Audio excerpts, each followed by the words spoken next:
Well, hello everyone. Hold on just a sec. Let me. Okay. And we are live. You can go ahead. Okay. Hello everyone, and welcome to the November meeting of the Prospect Parks and Recreation Committee.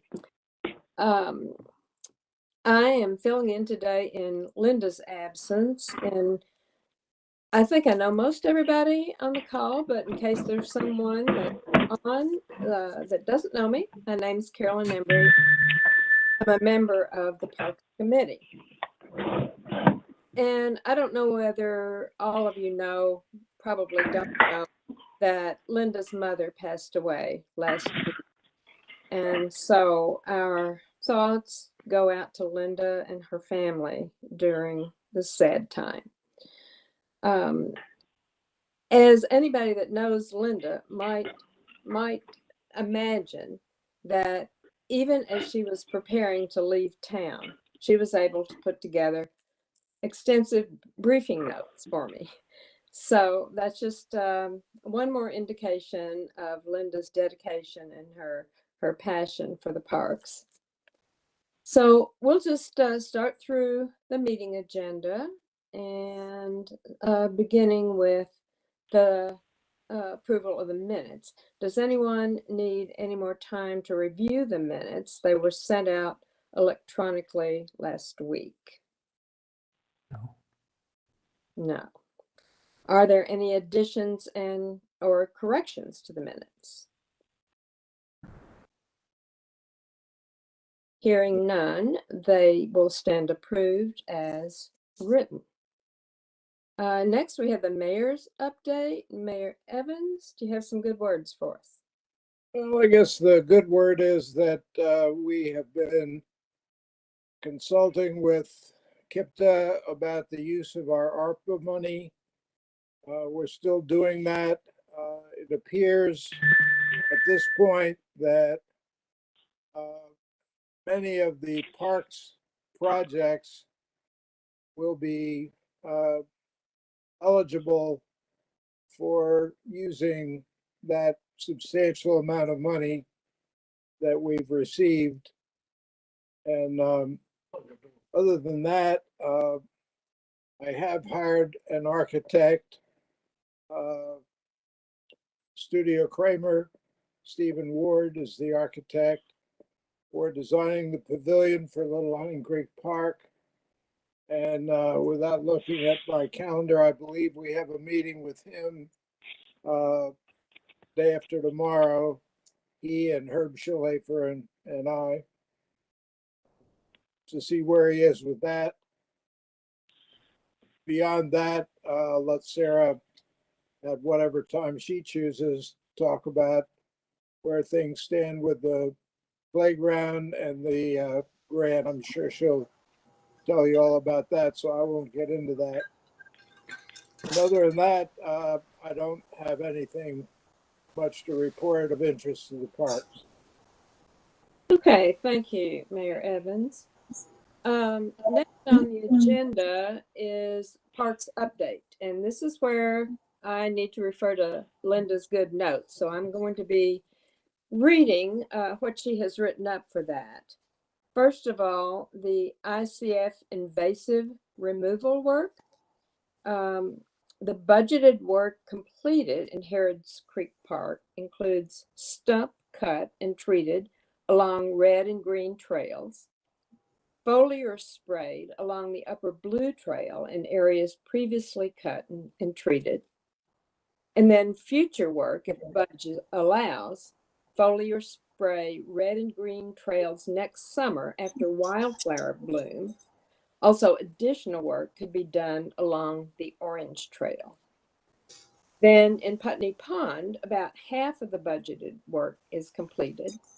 Additional stump cutting and treating will be done in late November or December as weather permits.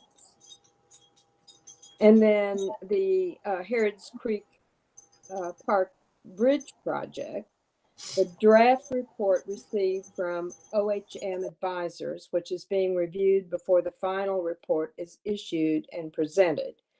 And Ron, do you have additional comments on that?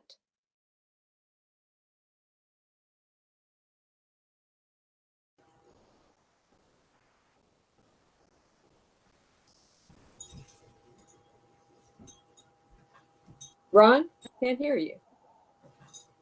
There we go. How's that? There Yeah, you go. that's better. Yeah, I'm all about this technical stuff here. I'm sorry, we were talking about trail run, right? No. Oh, Just if you had, let's see, additional comments on the bridge project in Harrods oh, Creek. yeah. I talked to Jack Brohammer, who's rebuilding the bridge. The wood is supposed to be hopefully in this week, and as far as I know, he's planning on getting it in before the trail run.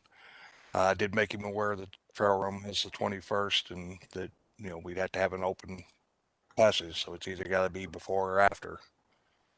Okay, but so he thinks it can get it done before. As far as I know, yep. Okay. And then do you want to talk about the Harrods Creek Trail Bash? It is on for November 21st. It And is on. yeah, Everything's up as normal. I'm getting ready to send out probably tomorrow a sign up for any residents who want to sign up. There's still a few slots left, but I think they were up to 90 something, and it caps at 150.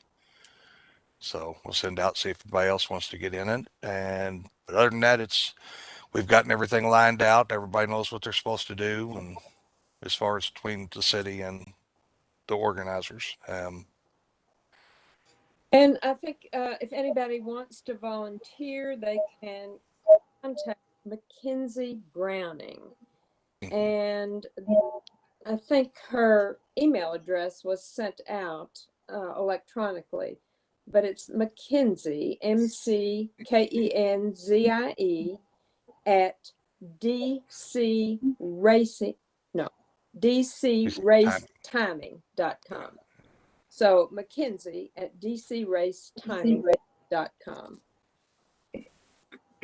Okay, Ron, do you want to also talk about Yeah, I have. some other I, things? I had an idea, and I've spoken with Tavia up at Greasy Mayhan. That's actually talked to her a couple of months ago, a month or so ago, before I left. Um, the field to the right of the boat launch is perfect to put a butterfly habitat in. And Tavia said she would help me with the milkweed and the planting and what we need to do for the prep and everything. So I need to have another meeting with her, but we're gonna get it rolling, and it should be able to be done fairly cheaply. This is wonderful. Anything else, Ron? Um, nope, just kind of happy to be back. We're glad to have you back. Okay, at this time, I'm going to move Jacqueline McGrail's. I'm going to move her presentation up because she has another meeting. So, Jacqueline, are you on somewhere? I am. Okay. Is my mic on? Can you hear me? Yes, and Okay. let me just introduce you by saying that for those of you who do not know Jacqueline, she is one of the key volunteers for our parks. She leads the wildflower walks in April when we're able to do them. And then she has worked countless hours on invasive removal. So she wanted to talk to us about some invasive issues in the park. So Jacqueline, the floor is yours. Thank you. Okay, so I've been working on removing invasive species in the park since it opened. I don't even remember what year that Harrods Creek Park opened, but since then, I've been working on it. And, we thought we had a big job to do when it was bush honeysuckle and garlic mustard, but we are experiencing a really rapid invasion of several new species of invasives that I'm very worried about. One is Japanese chaff flower, chaff as in separating the chaff from the wheat. And Japanese small carpet grass is another one. The third one is Petacetum mudri. It's a fountain grass, a ornamental grass with very dark flowers. And that one is growing just past the picnic bench, the picnic area, um, along the creek. If you're walking from the picnic area and you go over the little culvert on the right, all along the edge of that creek is that fountain grass, and it's been there for several years. But I wasn't that concerned about it. I knew it was not a native species, but it was sitting there and not seeming to do anything. And now in the last 2 years, it's jumped over to the wildflower bed across the trail, and it seems to be spreading very rapidly. So these three are relatively new species. The first two, the chafflower and the small carpet grass, are brand new species in this area. They've only been observed for a couple of years, and we have them in Harrods Creek Park. The problem is that the chafflower, unlike the garlic mustard, which you can pull out by the roots, the chafflower does not pull out very easily. It has deeper roots. So we're really going to need to ramp up, and these are not spring presenting invasive species. They are more coming the summer and the late season. So a lot of times people who are volunteers and who might be working on the invasive species, it's hot and they've stopped going on the trail. And now these plants are showing up and growing and really spreading. So I'm very concerned about them. The other thing I wanted to say was that ICF has done a wonderful job with what they've done. And I wanted to suggest that one thing they could really do for us in the future is address that the buttercup figwort, also known as lesser celandine, that's all along the creek in the Little Hunting Creek Park and in Putney Pond. It's spreading wildly, and it's not something that volunteers can remove. It has to be done professionally. It's a very sensitive area because it's a wetland and it's a spring ephemeral species, so it's only there for a certain amount of time. And that's something that really has to be removed professionally. So those are the things I wanted to bring up today that are upcoming and are going to be big problems for us. Jacqueline, are the three plants that you mentioned earlier, are they all along the Orange Trail in Harrods Creek Park? They are mostly along the Orange Trail because that's the sunnier spot. The grass, the ornamental grass that's becoming invasive, that's only on the Orange Trail.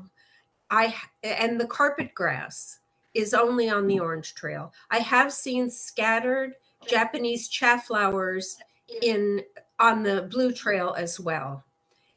It seems to be a little more shade tolerant. And actually, I've been helping Tavia with invasive species at Creasy Mahan for the last year. And it's shown up there as well, the chafflower. And sometimes you turn your back and there's a 5-foot tall specimen growing in your butterfly garden. It's really alarming. It's really a species of significant concern.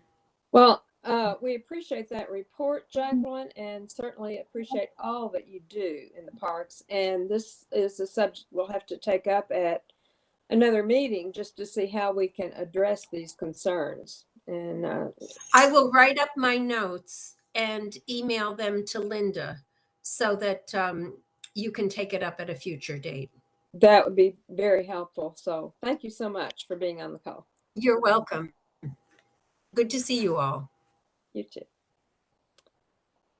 Okay. I wanted to ask Lee Tucci if he has any report on Arbor Day or anything else regarding forestation.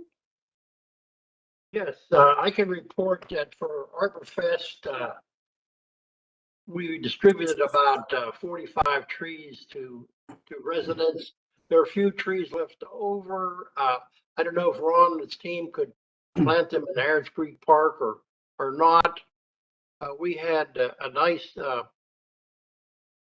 help from a gentleman from Save a Tree, which used to be Greenhaven. He was a professional arborist. He was very helpful in answering questions from residents about details of planning and that were a little bit beyond some of our forest station member board's capabilities. The other thing we have going, of course, is one memorial tree we talked about near the picnic area. And now we have a second memorial tree, and we're looking at putting it in the entrance area to the Putney Trail from Putney Lane. There's a grassy area there. As you go up, there's a resident structure on the left and a grassy area on the right. Andrew is going to pick out an appropriate tree. There's a lot of sunshine in that spot. We would have to be concerned about watering it, but we may have to budget a little extra money for watering. Both of those memorial trees, make sure they get through the first year or two. Sounds good. Tell me exactly where that location, that spot is for that second tree. When you come off Timber Ridge into Putney Park, there's Oh, there's a little short road put in. I think it's named Putney Lane. As you go up to the end of that road, which is very short, there's a pathway up, basically heading off to the right into the actual entrance to one of the trails.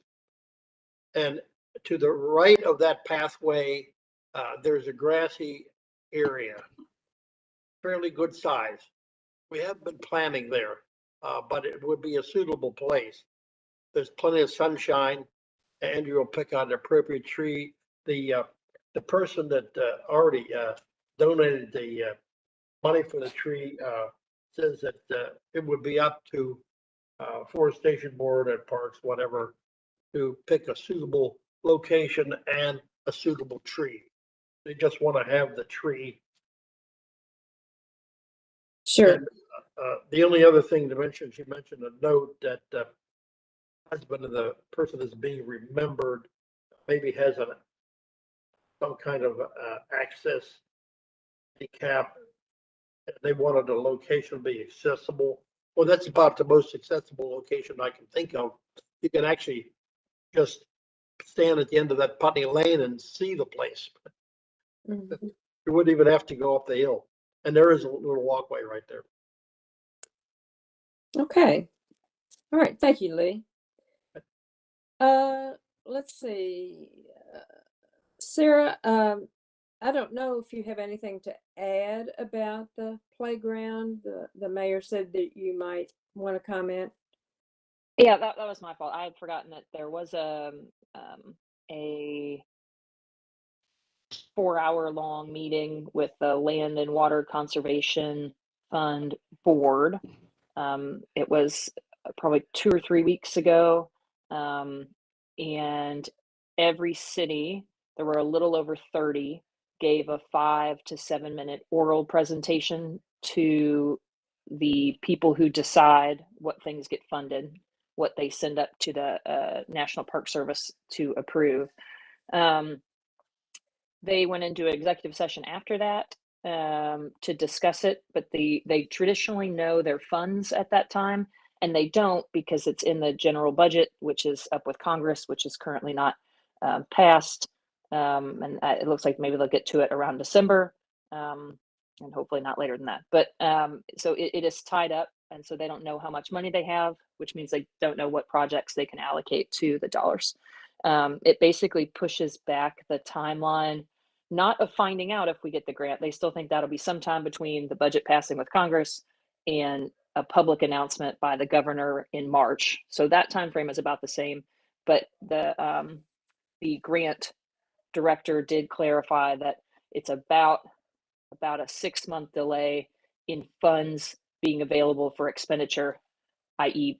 that you're allowed to go ahead and get reimbursed for those. So that puts it at about fall of 2022.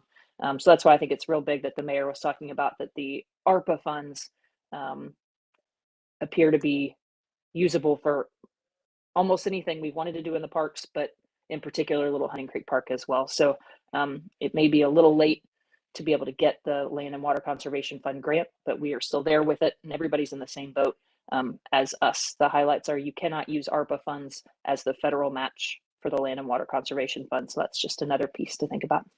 Sorry about that, Carolyn. You'd asked me earlier and I forgot. That's okay. It's good to hear the update. Okay, let's see, Scout update, Lynn? You're muted. Oh. Lynn, you're muted. We good there? There we go. Yeah. All right. I did have a young man approach me a week or two ago, and so he's interested in doing a project. And a couple of things, Ron, you know, for an Eagle Scout project, maybe a butterfly habitat might fall into that. And at the same time, Lee, I could have the Scout plant a tree for you as well.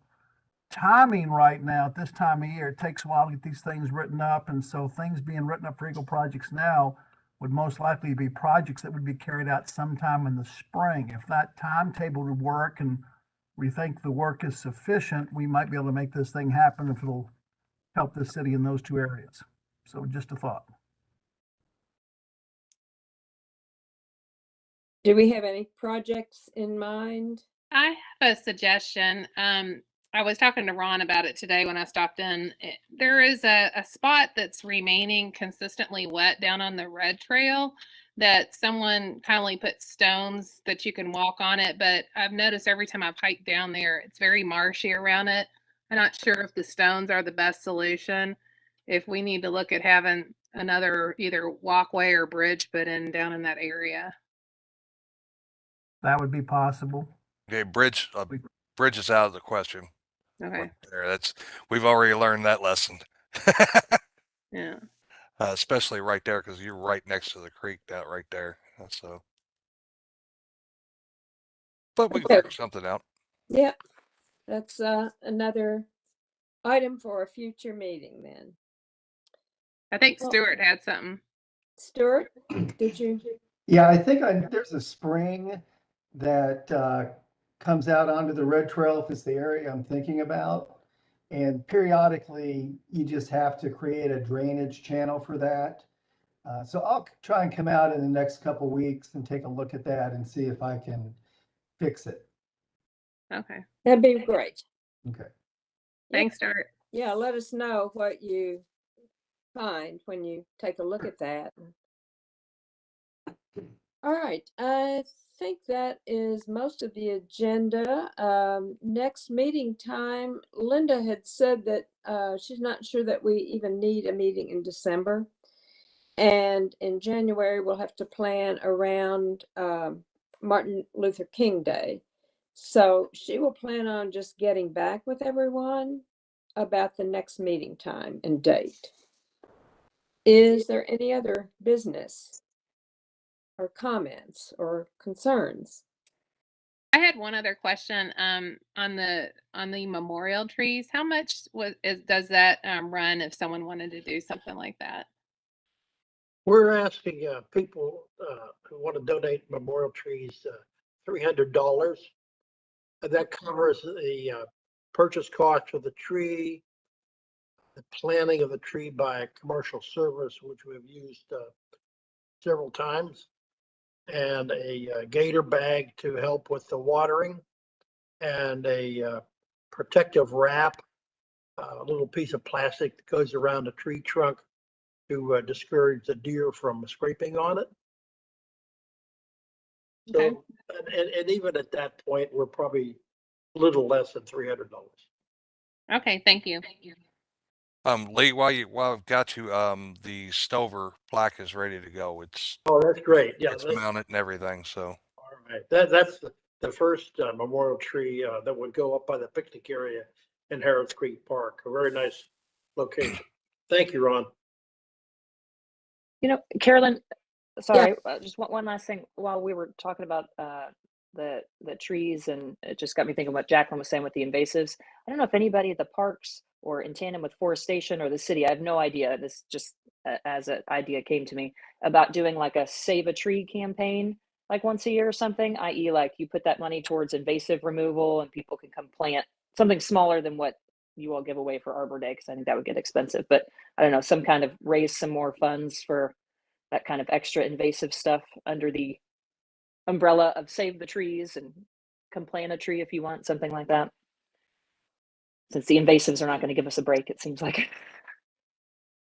Not something to take up as a conversation today. Just thought I'd mention it. As an idea. Yeah. Well, thanks for that suggestion. And I think we have several things to discuss the next time we meet. So the whole issue of the invasives is concerning. And I mean, I've just noticed in my own backyard, the part of our yard that backs up to the woodlands, that we have weeds there that I never saw when we first moved in. So I don't know where they're all coming from, but they're here and we need to figure out what to do with them.